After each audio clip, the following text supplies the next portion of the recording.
Hello and welcome. My name is Eric Bagley, host of the Siwi Sofa, and I'm joined here today by three experts on water-related issues. And we're here to discuss a report called Microplastics in the Freshwater Environment, an issue of emerging concern. Now, this is a new report in the Emerging Pollutants in Water series by UNESCO. And joining me here, we have Dr. Sarantuya Zandaraya, the Program Specialist for Water Quality at the International Hydrological Program of UNESCO. And she also coordinates the International Initiative on Water Quality at UNESCO. We have Dr. Michel Roskam-Abing, of the Plastic Soup Foundation of the Netherlands, and Dr. Olfa Majoub, at National Research Institute for Rural Engineering, Water and Forestry in Tunisia. So welcome you all here to the Siwi Sofa.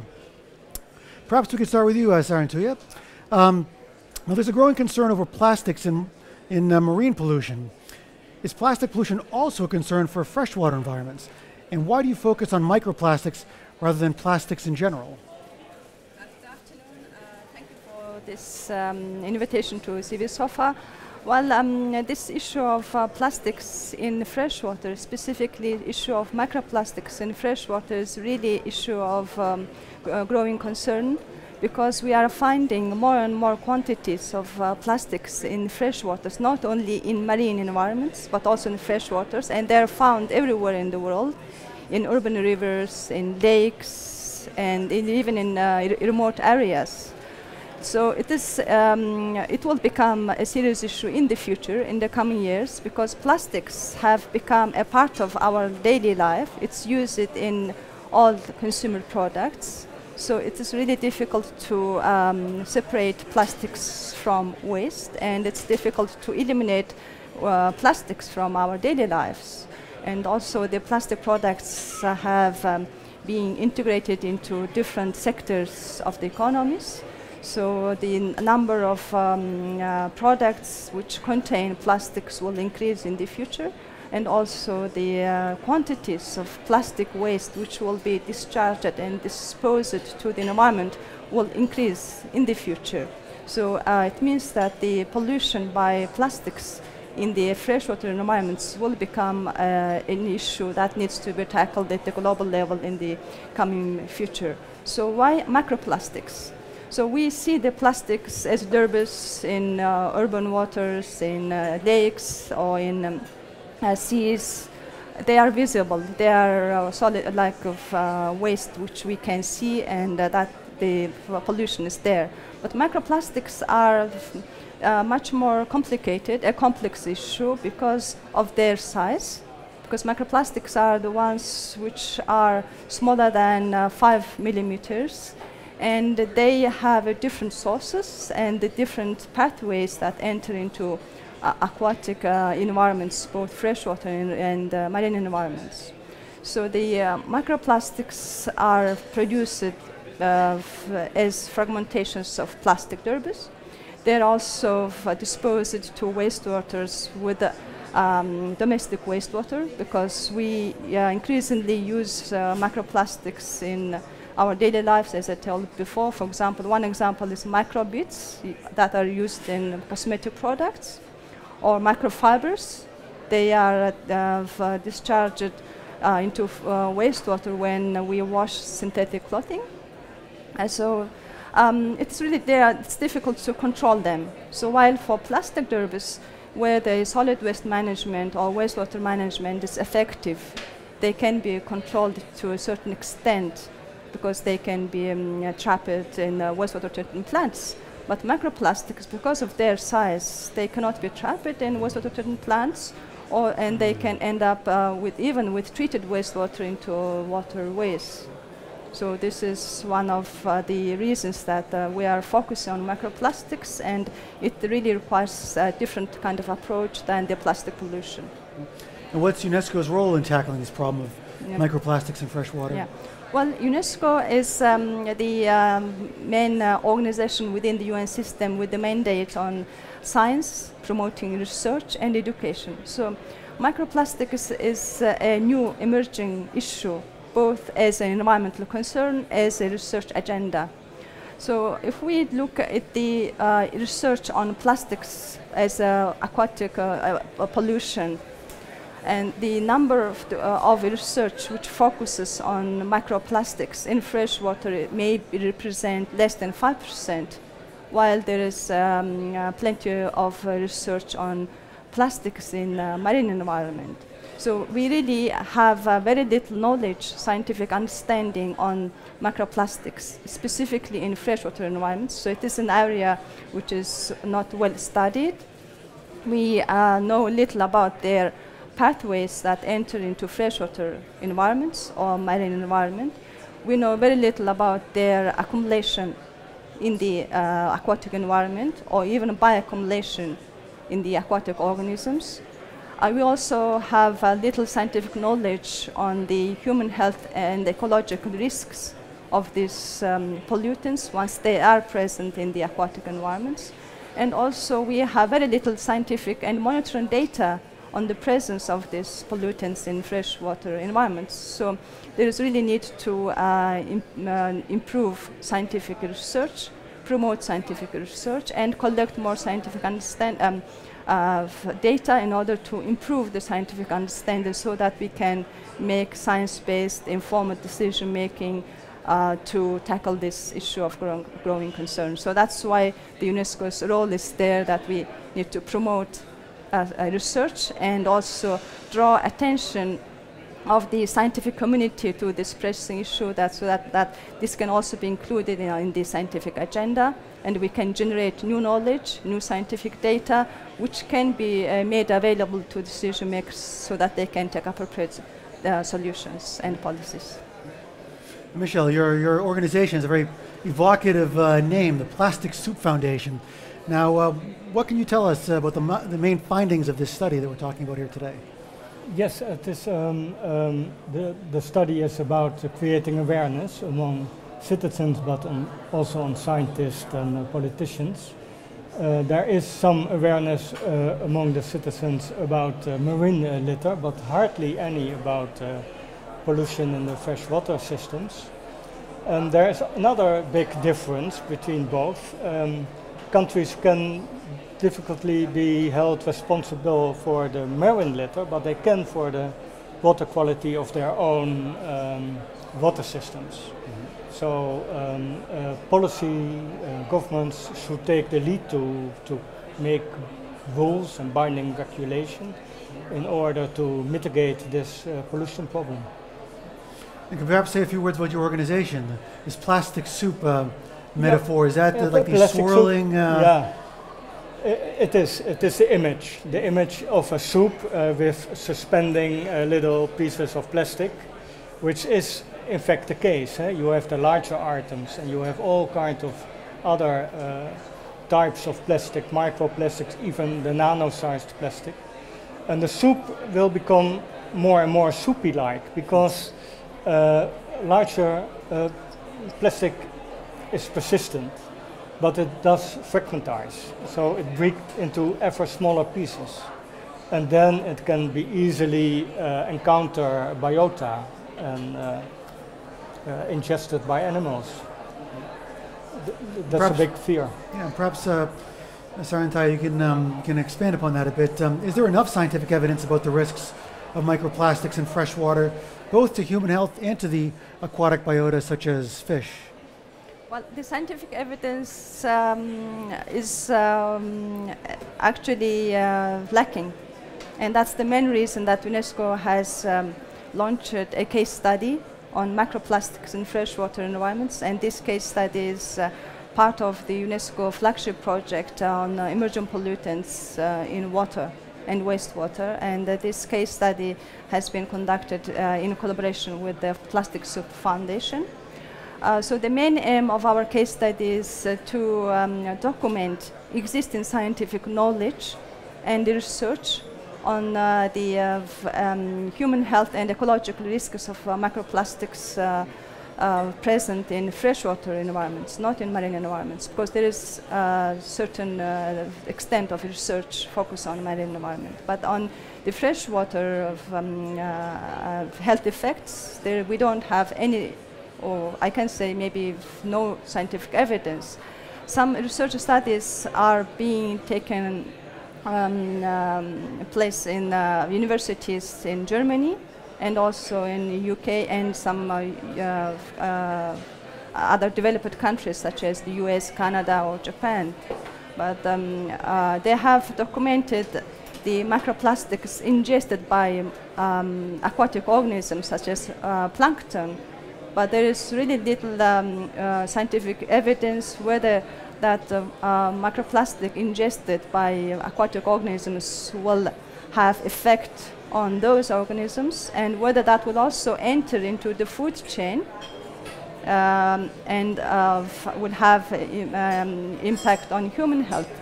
Because these microplastics, they are not biodegradable, they are persistent in the environment, and also they absorb chemicals and pollutants when they are in polluted water, and also when they're disposed to freshwater systems, they may leak those pollutants into water, and also these pollutants may transport certain pathogens. So there might be some impacts, risks to human health as well as to aquatic organisms. But we don't know about their long-term effects as well as short-term effects, and we need to have more scientific research. So that's the main reason that UNESCO is promoting scientific research. And our case study is the first attempt to collect existing scientific evidence and also to identify the knowledge gap so that we can prioritize issues that need to be addressed by the scientific community, as well as the prioritize sources, pathways, maybe wastewater effluents, or a more upstream side on the consumer products by raising awareness. So this is really an issue where we lack scientific evidence. Michelle, perhaps you can expand upon the awareness aspect of this problem. I mean, is the general public actually aware of these risks associated with microplastics? And are consumers aware that consumer products that they use actually contain these microplastics? Hardly so. That's why we need to raise awareness wherever we can and to address this issue. One problem is that plastics as such is hardly recognized in legislation as being a hazardous product. So people are not that much aware about the hazards. And all these different peer review articles we read about the issue, you can see them as early warning signs. We need to act on the precautionary principle in order to address this principle, and not wait until the people are aware. Right. But meanwhile, create awareness, of course.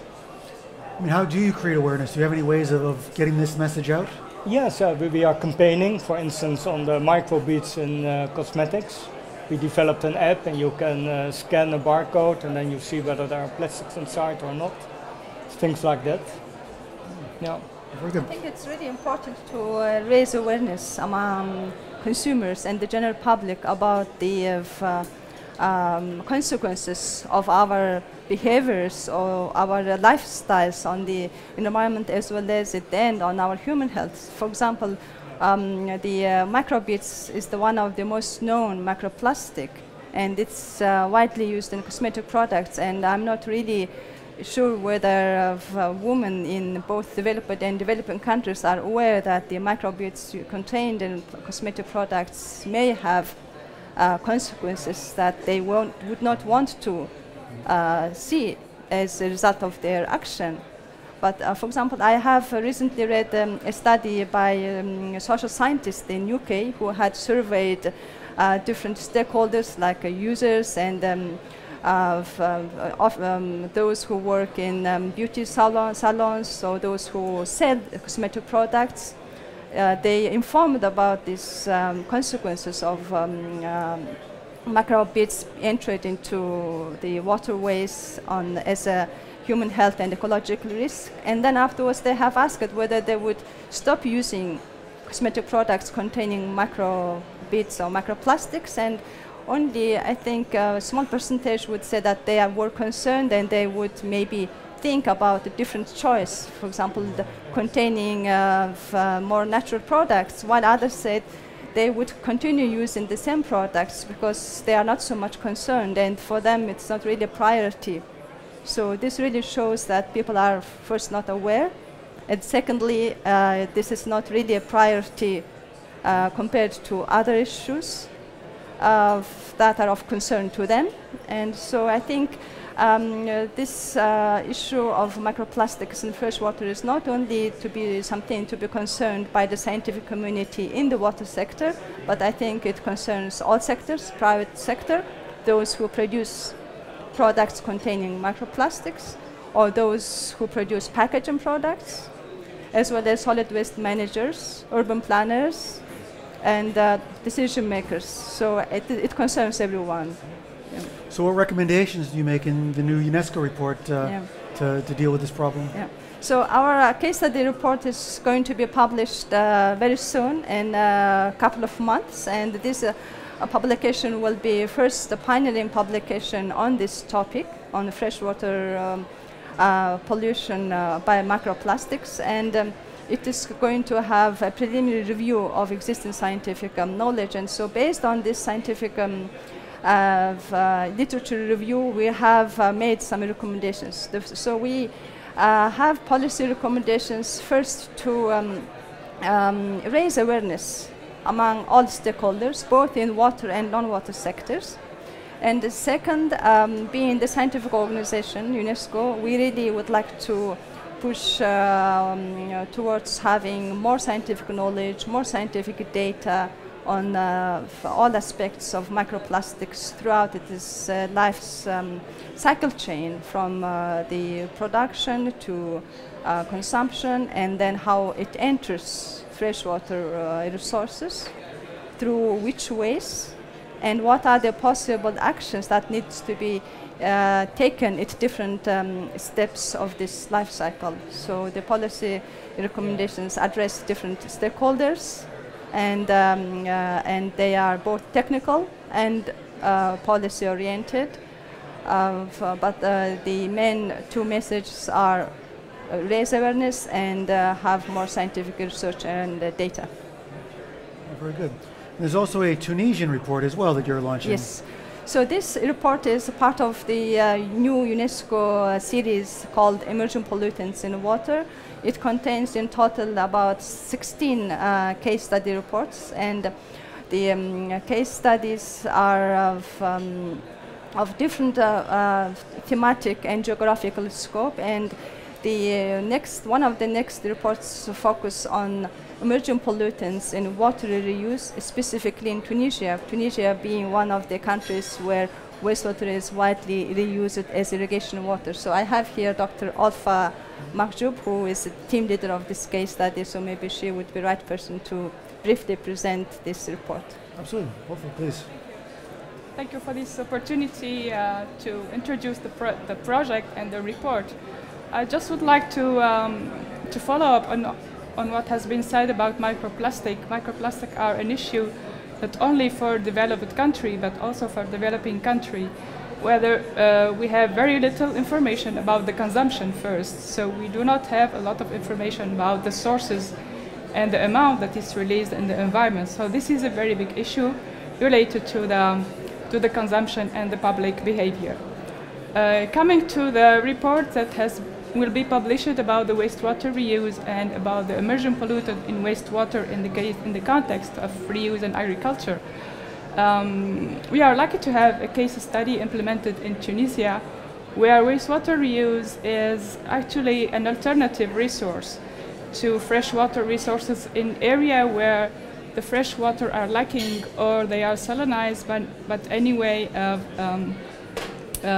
environmental threats. So the case study that was implemented in this framework is about a region in Tunisia where wastewater reuse has been released since the 80s, so since a long time. And in that particular area, the groundwater is already polluted with seawater intrusions, and with nitrates. So these are two threats to the water resources there. So the farmers there, they are using the treated wastewater to irrigate their crops. And they are also conjunctively used in the groundwater for irrigation when the quality of the treated wastewater is very low, for example, or when they do have insufficient amount for their crops. So these two resources were studied in this context, and the study actually is based on field study, where we have sampled wastewater and groundwater to analyze and to identify which emerging pollutant, or let's say pharmaceuticals more particularly, are present in those resources used for irrigation. There is a part also dedicated to a survey in order to identify or to make the state of knowledge. What do people know, including decision makers, including scientists, including stakeholders and the civil society. To our knowledge, it is the first survey that has been done on emerging pollutant, on pharmaceuticals, not only in Tunisia, but I think in the Arab country or in the Middle East. And the results are quite interesting. So, for example, we have found that around 30% of our interviewees have heard about emerging pollutant for the first time, which is speaking a lot about the awareness among the public, among the scientific community, etc. So this is a very big issue. And obviously we had a kind of literature review to know what does exist, actually, what is published, what is known, and what is unknown, to know what to do. So in our report, we try to build on what has been done before, which is very little, and we try to create awareness, because one of the particular things that was very interesting is that we raised awareness among our interviewees. Many of them were very curious, and they went on Google to check what is emerging pollutant, what is she saying, and they were really there was a kind of competition to give the right answer, which is very good for the project actually. So I think that the project will advance knowledge, and it will be available to the decision makers and to the stakeholders, because they have heard about this since a long time, but it was very difficult to convince them about the risk to health and about the risk to environment. And also it will enforce it will add on the enforcement of regulation in our country also. What would you say is the most important gap right now regarding emerging pollutants? Well, actually we have identified several gaps. Well, the broad pictures gives gap about knowledge. The scientific knowledge first, where among scientists, let's say, when we say 10 nanograms per liter, it doesn't speak to the public. And there is a gap of knowledge, among the general public, when we say, what do you do with your pharmaceuticals? Do you throw them out, or do you give them back to the pharmacist? So this is a gap of knowledge, what we refer to as awareness. There is a second gap of knowledge related to the availability of analytical equipment, or we can call that a lack, or inefficient use. So some institutions, they have the analytical equipment, but they are inefficiently used. They are lacking consumables or whatever, because analyzing emerging pollutant and pharmaceutical takes a lot of time. It's a hard work. And there is a gap of regulatory framework also, because we have very little data about that, so we do not have the background to set the regulation. And also there is a lack of human capacities, because this needs skilled people to work on this advanced equipment. So we have to work, let's say these are the main gaps that we have identified, but the gap related to knowledge is very important, because we cannot manage what we do not know. At least we should know what are the sources and how to handle this emerging pollutant. And the gap is really a global gap in terms of scientific knowledge, policy and regulatory frameworks and data. And with regard to microplastics in freshwater, the gap is really an important issue in developing countries. For example, the UNESCO case study on microplastics has reviewed 31 existing scientific literature covering 16 countries all over the world. And we have found microplastics in lakes, in remote lakes like Lake Hovsgol in Mongolia, or Great Lakes in Canada, or in US, and urban rivers in Chicago, and many rivers in Europe, Italy, Switzerland, Germany, wastewater in Netherlands, wastewater treatment plant effluents in Russia, Lake Geneva, but there were really little data on developing countries. So we found only one research in Uruguay, where the microplastic was found in freshwater fish, one research in Mongolia, one research in China, but all the other, another one research which documented the microplastics present in Lake Victoria in Tanzania in Africa, but all the other research were focusing on developed countries. So there is a need to fill not only this gap in terms of scientific knowledge, data, and policy, but also the gap of human capacity and scientific capacity to do more research, more focusing on developing countries where problem is much more serious, because wastewater treatment plants are ineffective, solid waste management is also ineffective, and the pollution level in rivers by all different sorts of pollutants, including emerging pollutants and microplastics, is much more serious than in developed countries. So that's why UNESCO really focuses on this topic, and our main aim is to promote scientific knowledge, build human capacities, and also bridge the science policy gap in order to improve water quality, which is necessary to achieve the Sustainable Development Goals of the 2030 UN agenda. Mm-hmm. Well, you've certainly convinced me that microplastics in freshwater environments are an issue of emerging concern. I'm very happy to hear that UNESCO is on this and providing these case studies that will help us raise awareness and fill in some of these knowledge gaps. So thank you very much for joining us here on the Siwi Sofa today. Thank you very much. Thank you. Thank you. And thank you for tuning in to the Siwi Sofa. Stay tuned for more episodes throughout the World Water Week.